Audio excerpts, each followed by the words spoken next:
नमस्कार. शब्द हृदयातून या चॅनलमध्ये आपल्या सर्वांचे खूप खूप स्वागत. प्रेमाचा सहवास या आमच्या कथेला तुमच्याकडून मिळत असलेल्या भरभरून प्रेमाबद्दल आम्ही आपले खूप खूप आभारी आहोत. तुम्ही या चॅनलवरती नवीन असाल तर कृपया चॅनलला सबस्क्राईब करा. धन्यवाद. आता द वॉरियर्स कंपनीचा प्रोजेक्ट बघता बघता शेवटाला आला होता. राधाचे ऑफिस आणि कॉलेज ही सुरळीत सुरू होती. रुचाही तिच्या ऑफिस कामात आणि कॉलेजमध्ये चांगलीच रमलेली होती. शनाया ही काही दिवसात शांत वाटत होती. ॲक्च्युली ती शांत तर नव्हती. शांत बसेल ती शनाया कसली? काहीतरी धमाका तर ती करणारच होती, परंतु योग्य संधीची ती वाट पाहत होती. राधाच्या मागे एक डिटेक्टिव्ह तिने हायर केला होता, जो नेहमी तिच्यावर वॉच ठेवत असे, परंतु अजून तरी तिच्या पर्सनल लाईफबद्दल काहीच इन्फॉर्मेशन तिला मिळालेली नव्हती. ती रत्नागिरीमधून मुंबईमध्ये कॉलेजसाठी आलेली आहे आणि तिचे आई-वडील एका ॲक्सिडेंटमध्ये गेले एवढीच माहिती तिच्या डिटेक्टिव्हला रत्नागिरीमध्ये गेल्यानंतर मिळालेली होती.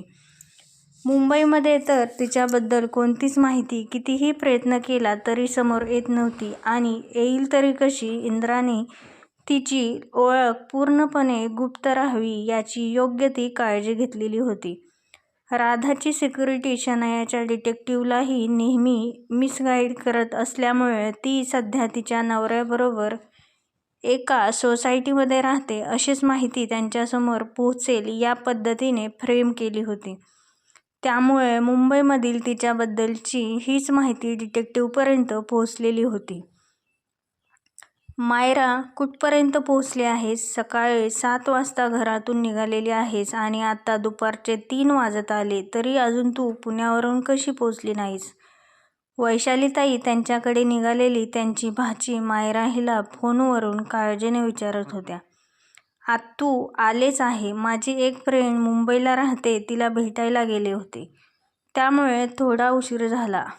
अर्ध्या तासात पोहोचते, ती समोरून वैशालीताईंना म्हणाली. हो, ये लवकर. तुझा फोन बंद येत होता म्हणून दादाचा आधीच मला 2 वेळा फोन येऊन गेलेला आहे. आधी दादाला फोन करून सांग, वैशालीताई तिला म्हणाल्या. हो आत्तू, नेटवर्क इश्यू असेल, मी लगेच फोन करते. तू काळजी करू नको आणि मी अर्ध्या तासात पोहोचते आहे. मायरा फोन कट करत बोलली. इंद्रा, तुझा द वॉरियर्स प्रोजेक्ट कसा चालू आहे? आत्ताच ऑफिसमध्ये आलेल्या विराटने इंद्राला विचारले. प्रगतीपथावर चालू आहे. आता काही दिवसात पूर्ण होईल असे वाटत आहे, इंद्रा विराटला बोलला. बरं मला सांग, आज इकडे कसे काय येणे केले? इंद्राने विराटला विचारले. अरे त्याचे काय आहे ना, मागच्या वेळेस मॉमने राधाला रक्षाबंधनला घरी बोलावले होते, परंतु राधा फक्त राखी बांधून रिटर्न आली. आज मॉमने स्पेशली मला तिला घ्यायला पाठवले आहे, त्यासाठी तिला घ्यायला आलो आहे. विराट हसत इंद्राकडे बघत बोलला. विराट, मी मागच्या वेळेसही तुला सांगितले होते आंटीला तिला भेटायचे असेल तर घेऊन जा, परंतु संध्याकाळी माझी बायको माझ्याजवळ पाहिजे, तो नजर रोखत बोलला.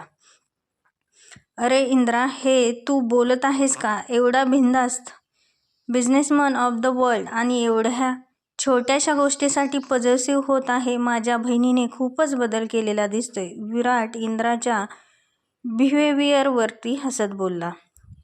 हो, तुझी वेळ आल्यावर मीही बघतो. नाही तुला दिवसा तारे दाखवले तर बघ. तोपर्यंत जेवढे हसायचे तेवढे घे हसून, इंद्रा गूढ हसत बोलला. अरे इंद्रा, आज राधा ऑफिसला आली नाही का? विराट विषय चेंज करत बोलला. थांब मीच बघतो. म्हणून विराट पटकन इंद्राच्या केबिनमधून बाहेर पडला आणि राधाच्या डेस्ककडे निघाला. विराट इंद्राच्या केबिनमधून थेट राधाच्या डेस्ककडे गेला. राधा काही फाईल्स पाहण्यात गुंग होती. राधा, कशी आहेस? विराट तिथे थांबत तिला बोलला. विराट दादा, तुम्ही इथे कधी आलात? यांच्याकडे काही काम होते का? ती वरती बघत बोलली. त्याच्याकडे काही काम नाही, तुलाच भेटायला आलेलो आहे. विराट थोडं हसत म्हणाला. माझ्याकडे काम? काही विशेष कारण आहे का? तिने पुन्हा विराटला विचारले. हे बघ, मी इथे कधीचा आलोय. तू फाईल्समध्ये इतकी गुंतलेली आहेस की मी इथे येऊन उभा आहे तरी तुझ्या लक्षात आले नाही आणि आता प्रश्न उत्तरे खेळत आहे. वा, म्हणजे आमच्या वेळेला काहीच किंमत नाही वाटतं. तो हसत बोलला. नाही दादा, मी आपलं सहजच विचारले. ती थोडी सिरियस होत बोलली. अगं, तुला भेटायला काही विशेष कारण असायलाच पाहिजे का? पण खरं सांगायचे झाले तर मॉमने पाठवले. राखीच्या दिवशी फक्त राखी बांधून पळालीस. आज मात्र तुला घरी घेऊन जायचं आहे. मम्मीनी कुठल्याही परिस्थितीत आज तुला बोलावले आहे, त्यामुळे तुला यायचंच आहे, तो राधाला म्हणाला.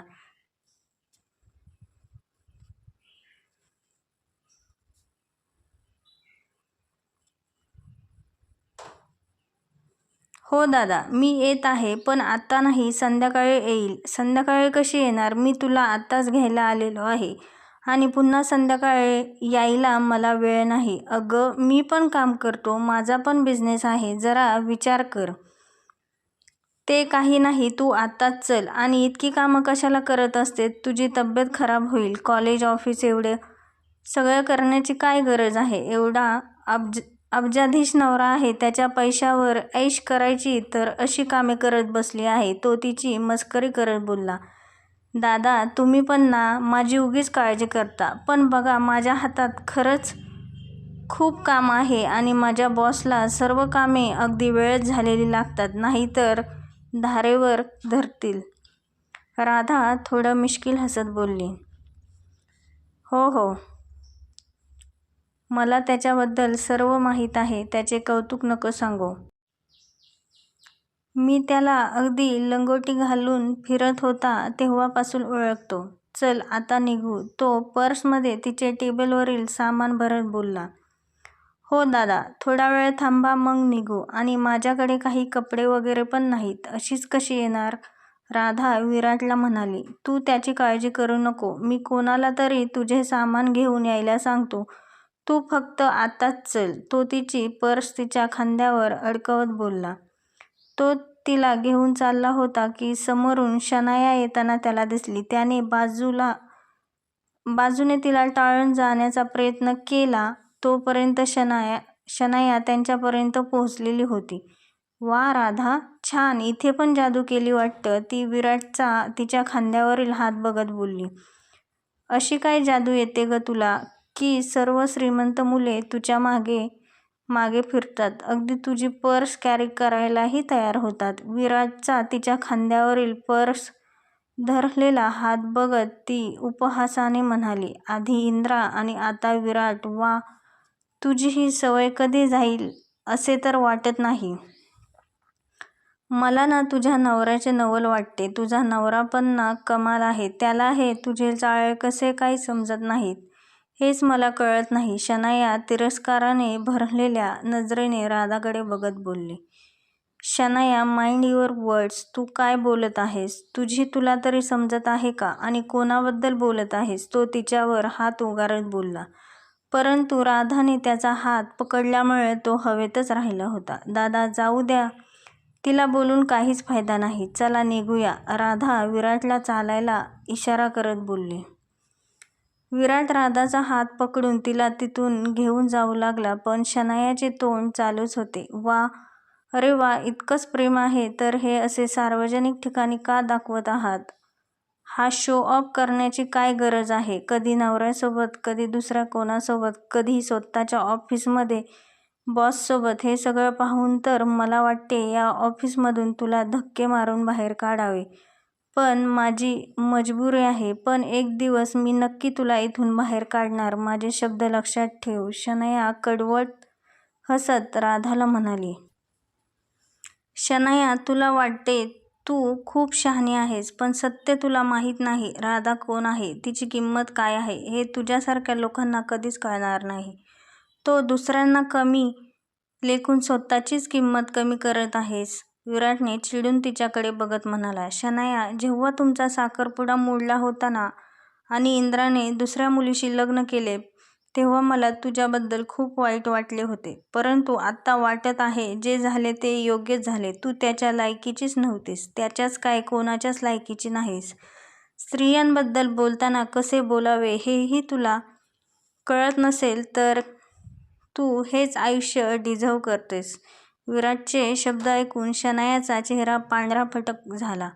राधाने मात्र विराटला शांत राहण्याचा इशारा केला. दादा, मी कधीच दुसऱ्याच्या शब्दांना माझ्या आयुष्यावर परिणाम करू दिला नाही आणि आजही देणार नाही, ती म्हणाली. तितक्यात मागून इंद्रा आला. काय चाललंय इथे? त्याच्या आवाजात राग दिसत होता. त्याचे लक्ष शनायावर होतं.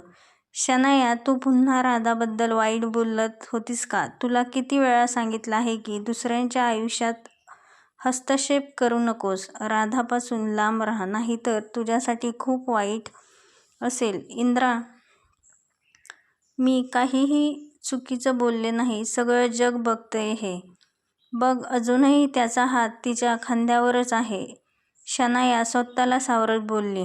शनाया, सर्व जग बघत आहे आणि ऐकतही आहे. आत्तापर्यंत राधाने कमीत कमी 4 वेळा विराटला दादा म्हणून आवाज दिला आहे. परंतु तुझ्या डोक्यात एवढाच कचरा भरला आहे की कानापासून मेंदूपर्यंत ते शब्द पोहोचलेच नाहीस. शनाया, सुधार. आता तरी सुधार, नाहीतर पुन्हा सावरायलाही वेळ मिळणार नाही. लवकर जागी हो आणि तुझ्या आयुष्यात मूव्ह ऑन कर.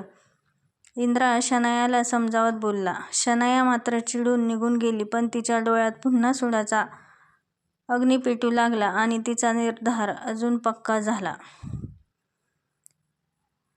धन्यवाद. भेटूया पुढील नवीन भागात. आजचा जर भाग तुम्हाला आवडला असेल तर लाईक, शेअर आणि सबस्क्राईब करायला विसरू नका. धन्यवाद.